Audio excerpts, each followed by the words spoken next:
Bonjour à tous mesdames et messieurs, aujourd'hui on se retrouve pour une vidéo assez spéciale puisque c'est une vidéo concernant le silure glan, un poisson très controversé dans nos eaux.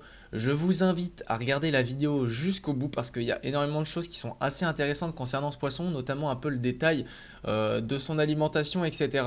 C'est pas aussi pire qu'on croit.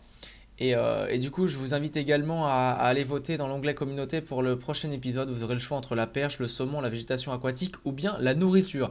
Merci à tous, let's go. Alors, le silure glan, le Silurus glanis de son nom latin, est un poisson qui fait partie de la famille des silures. Donc effectivement, on devrait l'appeler silure glan et non pas juste silure parce que c'est sa famille. C'est la famille des troisièmes plus grands poissons au monde et il a été découvert aux alentours des années 1750. Il y a 16 espèces différentes dans cette famille qui se ressemblent un peu toutes. Ici, on ne parlera que du silure glan que je nommerai silure comme on l'a toujours fait. Pour information, le silure c'est un poisson qui était présent de manière indigène dans la majorité de l'Europe, ce qui veut dire qu'en gros, il était présent déjà dans les pays en question. Il est originaire des bassins du Danube, du Rhin, de la Volga et de la mer Baltique. Donc c'est ici où ils étaient principalement indigènes. Ensuite l'humain, pour des raisons évidemment d'argent et pour le transport des marchandises sur l'eau, etc., ont fait rejoindre tous ces bassins, toutes ces rivières entre elles. Ce qui a eu pour conséquence l'apparition du silure dans l'ensemble de l'Europe. C'est là où on voit que le silure n'a pas été importé comme on peut le croire, mais en fait tout simplement à cause de l'activité humaine, le silure il a juste eu à se développer et à se faufiler dans chaque rivière pour ensuite peupler un petit peu tout ce qu'il y avait, parce que les conditions en Europe bien entendu sont très bonnes pour le silure. Alors quel type de poisson c'est le silure? Eh bien le silure c'est avant tout un carnassier, mais il est en fait omnivore. Alors je m'explique. Il se nourrit principalement de poissons, donc il va très largement préférer les cyprinidés, donc en gros ce sont les brèmes, les carpes, etc., aux carnassiers. N'en déplaise aux rageux, il ne mange pas beaucoup de carnassiers ce silure. Il n'est pas rare que le silure mange d'autres choses, comme par exemple des animaux terrestres, des rats, des poules d'eau, des grenouilles, etc.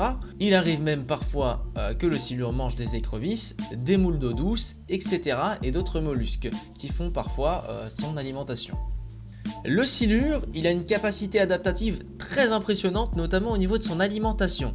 Il s'adapte très bien à nos eaux, car cette capacité, elle l'aide à adapter son alimentation par rapport à son environnement. Contrairement à ce que pense la majorité des pêcheurs, le silure c'est une espèce qui est très peu active et par conséquent il ne consomme que très peu d'énergie par rapport à la quantité de ses déplacements, ce qui implique qu'il consomme peu de poissons finalement. On va parler de chiffres. Il y a une étude qui a été faite qui a prouvé en gros qu'un silure de 2 mètres, lors de sa pleine activité alimentaire, lorsque les eaux sont aux alentours de 20-25 degrés, consommerait en moyenne 1 kg de poisson tous les 3 jours. Cette quantité, elle diminue énormément lorsque les eaux se refroidissent. Comme la majorité des poissons, le silure ne se nourrit quasiment pas en hiver. Si on prend ces chiffres-là de son activité alimentaire, je le dis bien, son activité alimentaire maximale, c'est-à-dire qu'il ne peut pas se nourrir plus dans une année, on va volontairement hyperboler son activité et démontrer que finalement, non, le silure il bouffe pas tout. On a 365 jours dans une année et il mange 1 kg de poisson tous les 3 jours.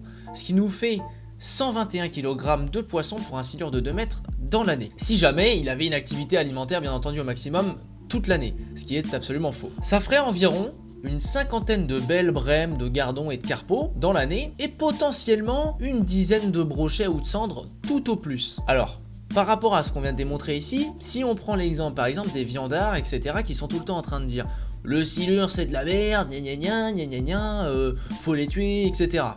Ces viandards, donc évidemment, ramènent leurs poissons, puisque sinon ils se plaindraient pas du coup qu'il y en ait moins à cause du silure. Imaginons, ils ramènent, allez, imaginons ils font 4 sessions dans le mois et sur chaque session ils ramènent 2 à 3 brochets ou cendres. Qu'est-ce qui se passe? Et dans un mois ils vont avoir ramené autant de brochets et de cendres que le silure en aura mangé dans son année complète. Donc finalement ce pêcheur qui critique le silure aura eu un impact plus néfaste sur la population de brochets et de silure que le silure qu'il critiquait lui-même. On a démontré par A plus B que finalement les gens qui se plaignent en fait de ces choses-là, qui font du prélèvement non raisonné, ils ont un impact plus négatif que le silure qui lui, même s'il mangeait toute l'année à son activité maximale, mangerait moins de brochets et de cendres que le pêcheur en ramènerait. Il faut savoir que le silure c'est également un cannibale et que les très très gros silures autorégulent leur population en mangeant les plus petits spécimens parfois, et du coup c'est important que les gros silures soient remis à l'eau puisqu'ils vont permettre quand même une régulation sur les plus petits spécimens qui sont présents dans nos rivières. Le seul impact négatif potentiel du silure et de son activité alimentaire repose néanmoins sur les grandes rivières à population de poissons migrateurs. Alors pourquoi? Donc effectivement ça n'a pas été prouvé et on ne sait pas vraiment si ça a un impact parce que les poissons migrateurs au final apparaissent de plus en plus au fil des années et reviennent. Donc ça c'est une bonne chose. Mais le silure en fait va pouvoir très facilement taper dans ces bancs de poissons migrateurs, notamment au niveau des barrages où les poissons migrateurs sont bloqués. Ils essayent justement de monter, mais le temps qu'ils réussissent à passer le barrage, le silure peut très facilement venir et claquer un coup de dent dans tous les saumons, etc., les lamproies qui essayent tout simplement de remonter la rivière. C'est donc une proie facile pour le silure, mais on n'a pas encore démontré si ça avait ou non un impact réel sur les populations de ces poissons migrateurs. Quelle est la taille de ce poisson? Eh bien le silure il mesure généralement entre 80 et 150 cm pour la plupart des individus. Ce sont des silures qui ont alors entre 5 et 15 ans environ pour la majorité. Cependant il n'est pas rare bien entendu de voir des silures de plus de 2 mètres qui se font prendre régulièrement, le plus gros silure jamais pêché mesurant 275 cm. Alors, il y a un truc qui va nous rappeler un petit peu l'histoire du brochet, si vous ne l'avez pas vu, où il y avait des écrits à l'époque qui parlaient déjà de brochets de 170 cm, etc., mais qui n'avaient jamais été démontrés. Là, pour le silure, c'est pareil. Certains récits anciens parlent d'un silure de 5 mètres pour 306 kg. C'est quelque chose d'assez étrange et d'étonnant, puisqu'il n'a jamais été observé un silure de plus de 3 mètres à l'heure actuelle. Et donc on se dit, est-ce que véritablement des silures de 5 mètres auraient pu exister? On ne sait pas et on ne saura probablement jamais. Dans quel type de rivière vit ce poisson?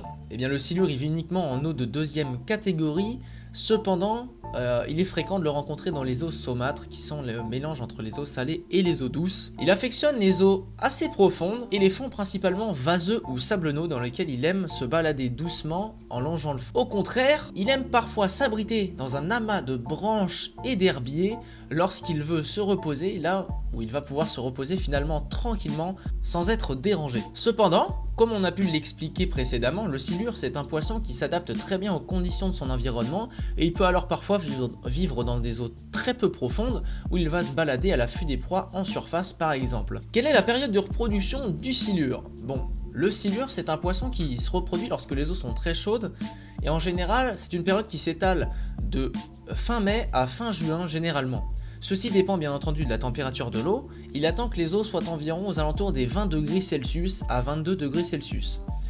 Comme la plupart des poissons, le silure y prépare un nid, le mâle prépare un nid et la femelle va venir y déposer ses œufs. Ensuite, le mâle il va défendre le nid de 1 à 3 semaines selon la température de l'eau. Le nombre d'œufs que peut pondre la femelle est d'environ 20 000 par kilogramme de poids de corps, ce qui implique par un calcul rapide que les plus gros individus reproducteurs peuvent pondre environ 2 millions d'œufs à peu près. Évidemment, la majorité de ces œufs ne vont pas survivre en tant que poisson après. Il est important de comprendre également que la maturation sexuelle de ce poisson géant, un peu comme chez les humains, diffère selon le mâle ou la femelle.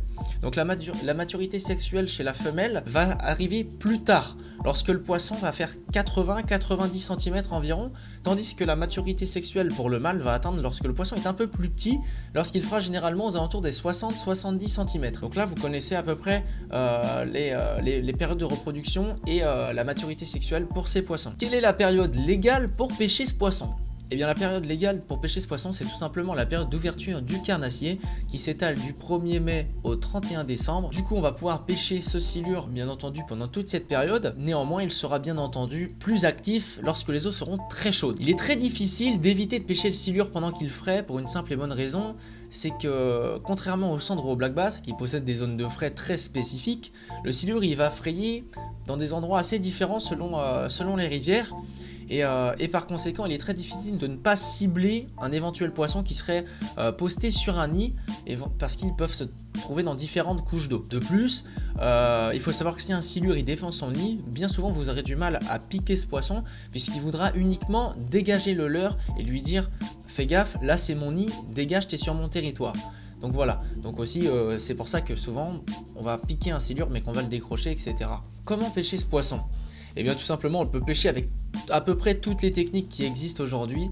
On peut le pêcher à la bouillette, on peut le pêcher au vif, on peut le pêcher au leurre et j'en passe. La technique la plus appréciée, je trouve pour ma part, reste néanmoins le vif, qui donne de très bons résultats.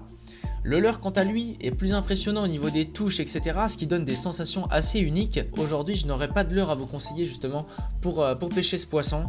Chaque leurre est unique, chaque silure est unique également. C'est à vous de trouver un petit peu comment pêcher ce poisson justement par rapport à ce que vous aurez appris aujourd'hui. C'était Alexandre de la Monster Float Team, j'espère que vous avez apprécié. On se retrouve prochainement, salut!